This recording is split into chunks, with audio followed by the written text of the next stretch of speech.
It was supposed to be the happiest day of my life. My wedding day. A day filled with love, laughter, and celebration. But little did I know that a seemingly harmless rule enforced by our HOA would turn it into the most stressful day I've ever had. This is the story of how my dream wedding was almost ruined by an overbearing Karen from the HOA.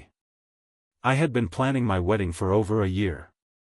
My fiancé and I had always dreamed of getting married in our backyard, surrounded by family and friends. Our backyard was beautiful, with a lovely garden, a small pond, and the perfect space for a reception. We had spent so much time getting everything ready for the big day. We hired a florist, a photographer, and even rented a tent to make sure everything was perfect. But the one thing we didn't count on was the HOA. It all started a few weeks before the wedding. We had received a letter in the mail from the HOA. It was a standard letter, stating that we needed to follow all the community guidelines for events held in our neighborhood. At first, I didn't think much of it. I assumed it was just a reminder about noise levels or parking arrangements. But when I opened the letter, I noticed something that made my heart sink. The HOA had a rule about not allowing any events in the neighborhood without prior approval. I hadn't even thought about asking for permission. We were just planning a small, private event in our backyard. But according to the HOA, we needed permission for any gathering, no matter how small. I was already stressed out from all the wedding planning, but this felt like an unnecessary hurdle. I decided to call the HOA and ask for permission. I figured it would be a quick and easy process. That's when I met Karen. Karen was the HOA president, and as soon as I mentioned that we were planning a wedding in our backyard, she immediately became difficult. She started going on and on about how strict the rules were and how it was against community policy to hold any event without approval. I explained that it was a private event and that we would keep everything respectful, but she wasn't having it. She insisted that we fill out an application and submit it for approval. I was frustrated, but I knew I had no choice but to follow the rules if I wanted to avoid any problems. I filled out the application and submitted it, hoping for the best. However, Karen wasn't done yet. A few days later, I received another call from her. She informed me that the HOA had rejected my application, citing too much noise potential and possible traffic congestion. I couldn't believe it. It was a small, intimate wedding, and yet she was acting like we were planning some wild party. Karen told me that if we proceeded with the wedding without approval, we would face fines and possibly even legal action. The thought of ruining my wedding day with a confrontation with the HOA was the last thing I wanted, but Karen wasn't giving me any choice. I felt completely helpless and angry. How could someone ruin a beautiful day with such petty rules? I was determined not to let Karen or the HOA ruin my wedding, but at this point, I was running out of options. I kept telling myself that it would all work out in the end, that somehow, we would be able to have our wedding in the backyard just like we planned. But Karen wasn't backing down.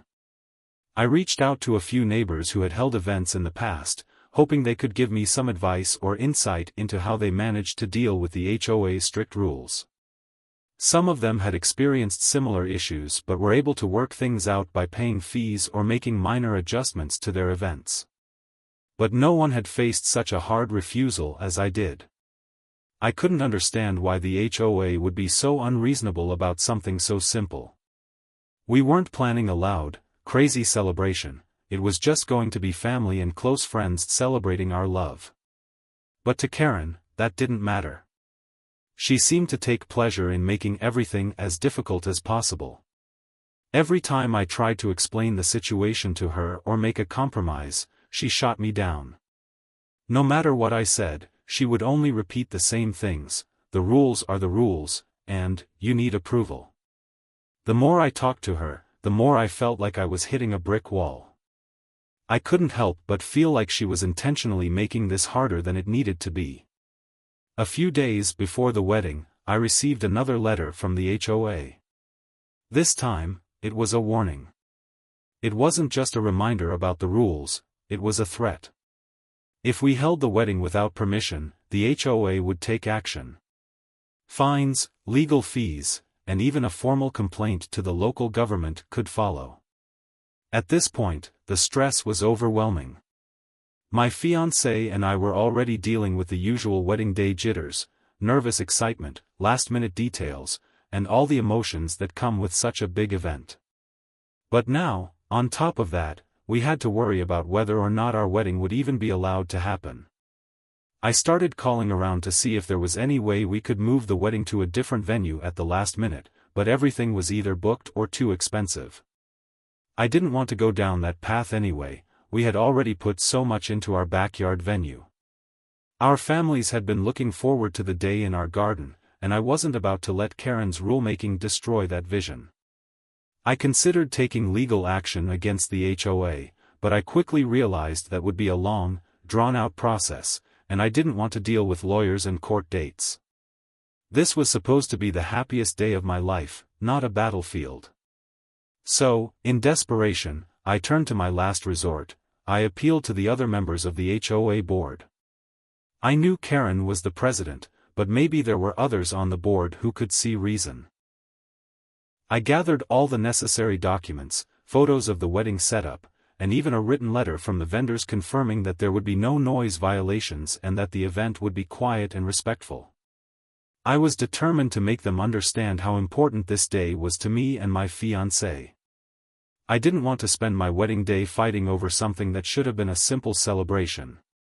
I emailed the board members individually, outlining the situation and asking for their approval. The response I received was quick, but it wasn't what I expected. One board member reached out to me, apologizing for the misunderstanding and promising to discuss the issue with Karen. This small victory gave me a glimmer of hope that we might be able to resolve the situation without a full-on confrontation. But just when I thought we were getting somewhere, Karen called me again. She was furious, and it was clear from the tone of her voice that she had no interest in compromising. She accused me of bypassing her authority by contacting the other board members directly. "You don't go over my head like that," she snapped. "I told you, the answer is no. The wedding cannot happen in your backyard. It's a violation of the HOA rules, and I'm not going to let you get away with it." Her voice shook with anger, and I could hear the tension in every word. This wasn't just about a wedding anymore, it was about power, control, and Karen's need to be right. I was stuck between a rock and a hard place. It seemed like no matter what I did, Karen had already made up her mind. The final straw came the day before the wedding. We were busy with last-minute preparations, and I was trying to stay calm, but it was nearly impossible. Then I got another call from Karen. This time, she had come to the house. She was standing at my front gate, demanding that I cancel the wedding. "You're breaking the rules, and I'm telling you right now, you won't get away with it," she said with a smug, almost gleeful tone. She had come over in person to tell me I couldn't go ahead with the wedding. She didn't even care about the fact that we had already made all the arrangements and spent thousands of dollars on the event. She was so fixated on enforcing her rules that she was willing to ruin our special day just to prove a point. I was done. I wasn't going to let her control our happiness any longer. My fiancé and I took a deep breath and decided that we were going to have the wedding anyway. If the HOA fined us or took legal action, so be it. This was our day, and nothing, especially not Karen's overbearing rules, was going to take that from us. We pushed forward with the final preparations, setting up the tent, the flowers, and the chairs. Despite the tension, we managed to keep our heads up, ready to celebrate in the face of adversity. And then, as if the universe was on our side, something unexpected happened. The day of the wedding, Karen showed up. But this time, she wasn't angry. She looked defeated, almost embarrassed. She didn't speak to us directly, but I could tell she had realized how ridiculous the situation had become. The wedding went on without any major issues. The ceremony was beautiful, the guests were happy, and we had the time of our lives. It wasn't until the end of the night that I got the final surprise. a letter from the HOA, signed by Karen herself. She had given up. The HOA had decided to let us keep the wedding in the backyard, with no fines or penalties. They had realized that the rules weren't worth the hassle. And for once, Karen had been overruled. It was a sweet victory, but honestly, the best part was the celebration we had surrounded by people who loved us, with no more interference from the HOA. The wedding day itself was nothing short of magical. Despite all the stress leading up to it, everything came together beautifully. The ceremony went off without a hitch. The sun was shining, the flowers bloomed in perfect colors, and the guests couldn't stop complimenting how serene and lovely the setting was. It was everything we had dreamed of. My fiancé and I exchanged vows under the oak tree in the corner of our yard, and I remember feeling so much love and joy that I almost forgot about everything that had happened with the HOA. But just when I thought that the drama with Karen was behind me, I saw her again. She wasn't there for the ceremony, thank goodness, but she did show up during the reception. She was standing across the yard, talking to a couple of our neighbors, and it was obvious she was trying to make her presence known. I was determined to keep things civil, but I couldn't help but feel uneasy every time I saw her in the crowd. I could tell she wasn't exactly happy to see us enjoying the wedding she'd fought so hard to stop. At one point, Karen walked over to my fiancé and me, and I could tell by the way she was walking that she had something to say. My heart skipped a beat. Was she going to ruin this moment too? But surprisingly, she didn't come over to complain or make a scene. Instead, she did something completely unexpected. "I just wanted to apologize," she said, her voice low and almost sheepish. "I was wrong about everything. I shouldn't have made it so hard for you to have your wedding. I can see now that it was just a beautiful, intimate celebration, and I was just trying to enforce rules without considering what really mattered." I was speechless. This was the last thing I expected from her. Karen, the woman who had made every step of this wedding journey difficult, was apologizing. It felt like a weight had been lifted off my shoulders. I wasn't sure if it was genuine or if she was just trying to save face in front of everyone, but I was willing to accept it. After all, it was my wedding day, and I didn't want to hold on to the negativity. "I appreciate that," I told her, offering a calm but slightly skeptical smile. "I just wanted to have my wedding, and I didn't want to fight with anyone. I'm glad you can see how important it was to us." Karen nodded, but I could see the guilt in her eyes. She turned to my fiancé and gave a half-hearted smile before walking away. It was clear that the whole situation had gotten out of hand for her too. Maybe she realized that enforcing the rules wasn't worth ruining someone's special day. Maybe she had come to her senses after seeing how much the wedding meant to us. Either way, the apology felt like a small but significant resolution. The stress from the wedding planning slowly started to fade, and for the first time in a long while, I felt at peace.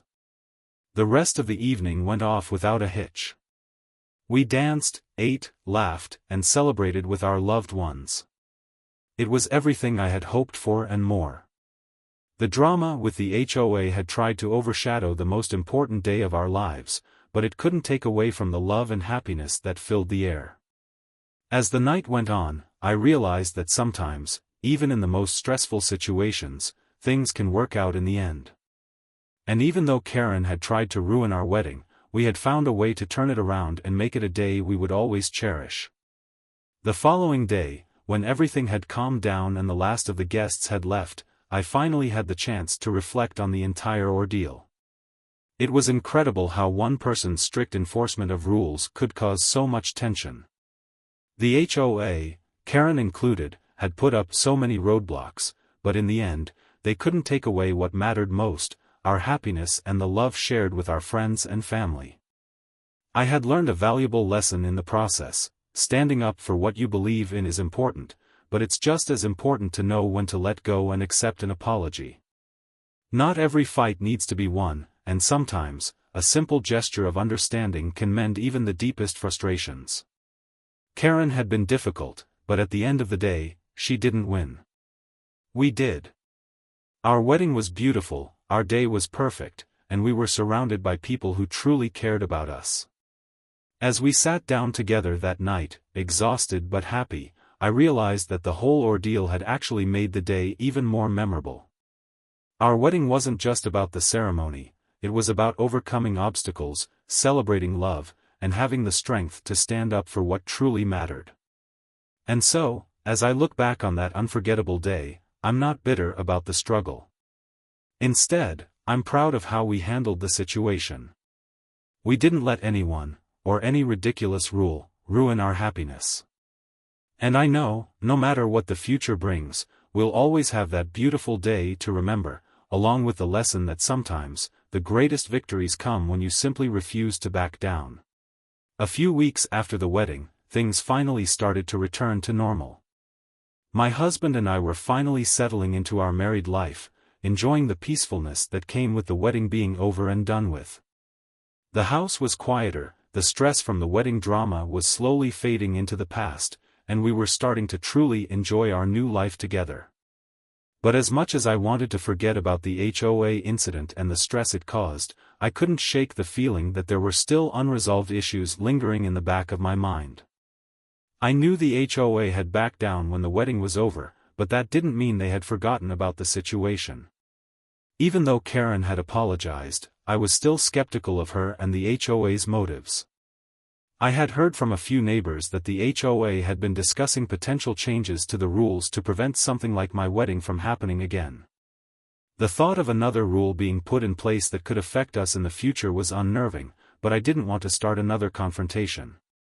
We had just had our big day, and I didn't want to drag it all back up again. However, a few weeks after the wedding, I received another letter from the HOA. I had a sinking feeling in my stomach as I saw the familiar logo on the envelope. It was a letter that was about to bring all those memories and frustrations flooding back. With a sense of dread, I opened it, and this time, the contents were even worse than I had feared. The letter outlined a new HOA policy that would affect private events in the neighborhood. It specifically addressed gatherings in backyards, like the one I had held for our wedding. The HOA had decided to place even stricter guidelines on what type of events could take place without needing approval.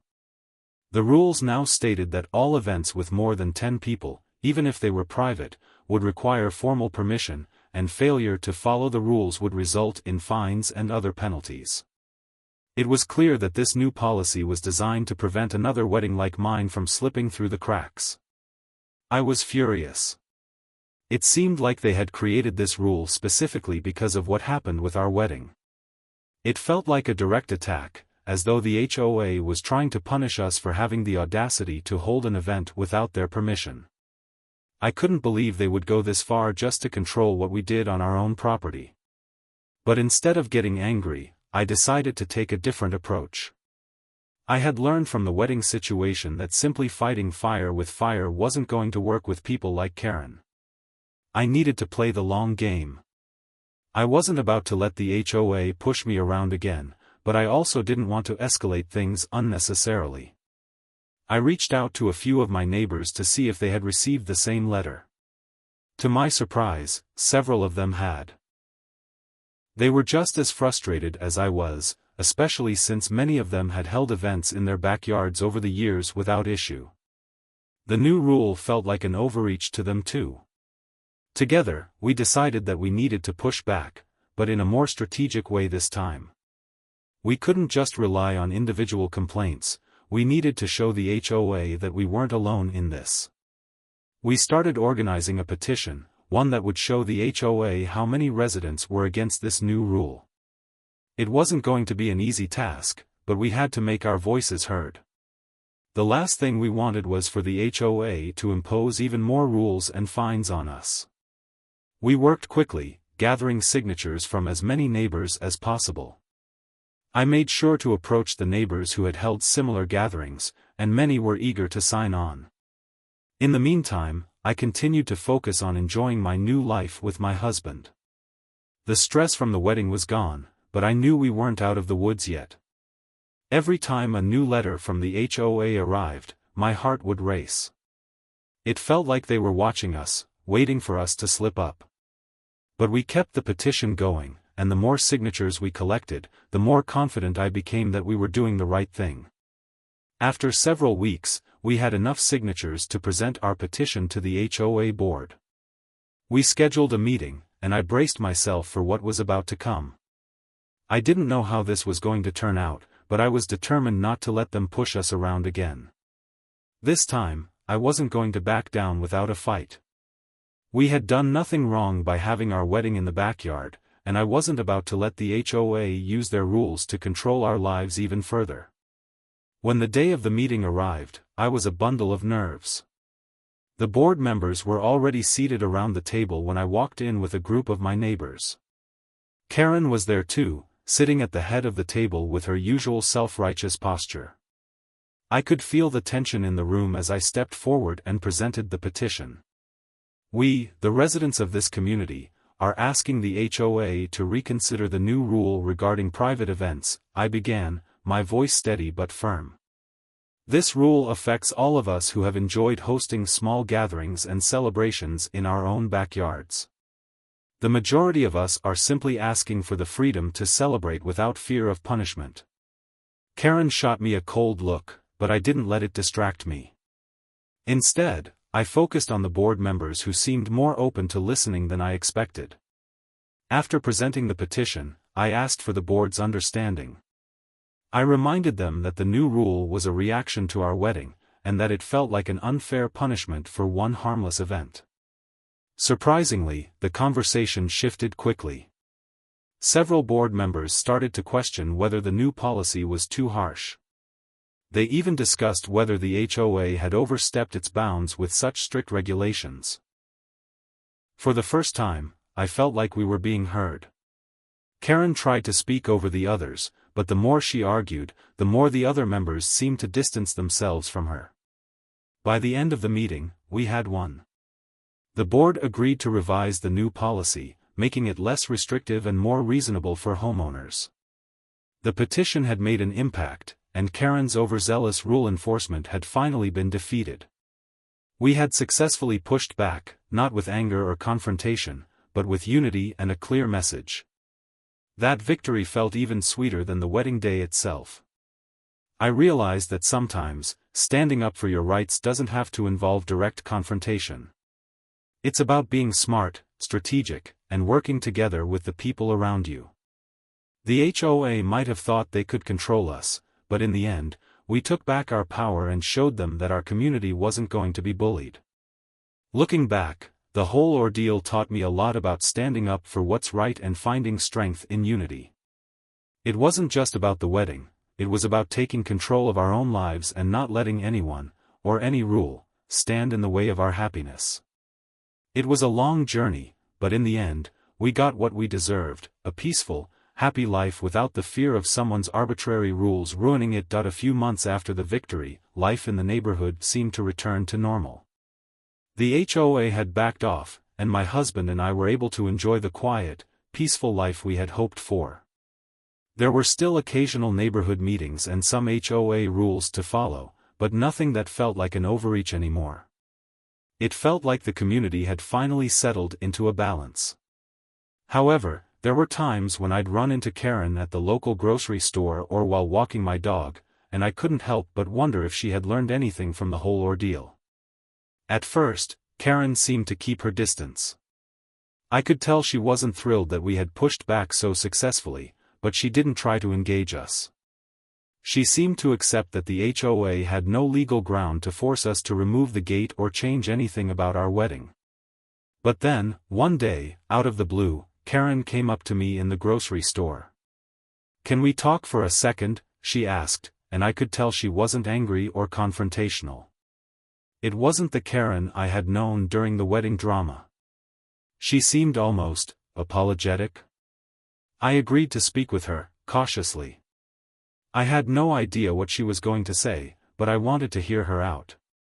"I know we've had our differences," she began, "and I've probably made things harder than they needed to be. I just wanted to say that I'm sorry for how everything went down. I realize now that I overstepped my bounds with the HOA rules, and I shouldn't have treated you the way I did." Her words took me by surprise. Karen, the same woman who had fought so hard to stop our wedding, was apologizing. After everything that had happened, I wasn't sure if I could truly accept her apology. But I also knew that holding on to resentment wouldn't get me anywhere. "I appreciate you saying that," I replied, keeping my tone calm but firm. "The whole situation was really stressful, but I'm glad you're acknowledging how it was handled. I just wanted to have a peaceful wedding without the unnecessary drama. I hope this is behind us." Karen nodded, her expression sincere. "It is. I've learned a lot from this whole experience. And I just want you to know that I regret the way I handled things. I realize that I let my role in the HOA get the best of me, and I shouldn't have tried to control something that wasn't mine to control." It felt strange, hearing her say these things after everything she had put us through. But at the same time, it gave me a sense of closure. I had always believed that people could change, that they could learn from their mistakes. Maybe Karen was one of those people. The conversation ended with an awkward but genuine handshake. Neither of us said much more, but the tension that had once existed between us seemed to fade away. As I walked away, I couldn't help but feel a sense of relief. The story of our wedding, which had been filled with so much frustration and drama, was finally behind me. But what really struck me was how things had shifted in the community. Ever since Karen had stepped down from her position on the HOA board, things had improved in the neighborhood. The atmosphere was more relaxed, and neighbors were more willing to communicate with each other. I had never realized just how much influence one person could have on the entire dynamic of a community. Karen's apology, though long overdue, felt like a symbol of change not just for her but for the HOA as a whole. With the HOA no longer standing in our way, my husband and I were able to fully enjoy our life in the neighborhood. We spent more time with our neighbors, attending barbecues, gardening together, and helping each other out. It felt like we had finally found the community spirit that I had hoped for when we first moved in. The story of our wedding and the HOA drama was something that I'd look back on with mixed emotions. It was a stressful time, but it was also a turning point for me. I realized how important it was to stand up for what's right, even when it feels